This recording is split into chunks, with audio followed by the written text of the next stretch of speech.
పుణ్యక్షేత్రాలలో పంచవటి క్షేత్రం ఒకటి. అది ఎందుకంత ప్రాముఖ్యాన్ని పొందిందో తెలుసుకుందామా?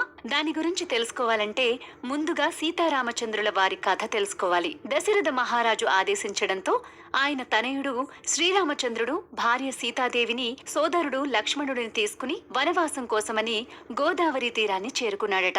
అక్కడ ఉండే అగస్త్య మహర్షి మీ వనవాసానికి ఇదే సరైన ప్రాంతం అనేసరికి శ్రీరామచంద్రుడు ఇక్కడ పర్ణశాల నిర్మించుకున్నారట.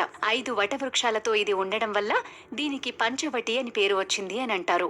ఈ పంచవటి గోదావరి ఒడ్డున నాసిక్ పట్టణంలో ఉంది. లక్ష్మణుడు శూర్పణఖ ముక్కు చెవులు కోసిన ప్రదేశం కనుక నాసిక్ అయింది అని కూడా అంటుంటారు. ఇక్కడ పెద్ద పెద్ద మర్రి చెట్లు కూడా ఉంటాయి. దీన్నే పంచవటి అని అంటారు. ఇక్కడ సీతాగుంప అని సీతాదేవి గుహ కూడా ఉంది. పంచవటికి ముందుగా రామకుండ్ ఉంటుంది. ఇది గోదావరి అవతరించిన ప్రాంతం. శ్రీరాముడు దశరథుని శ్రాద్ధకర్మలు ఇక్కడే చేశారట. ఇక్కడ సీతారామ లక్ష్మణులు విడివిడిగా స్నానాలు చేశారట. అందుకే దీన్ని సీతారామ లక్ష్మణ్ కుండ్ అనే పేరుతో పిలుస్తారు. ఈ నది ఒడ్డున శ్రీ గోదావరి మాత ఆలయం కూడా ఉంది.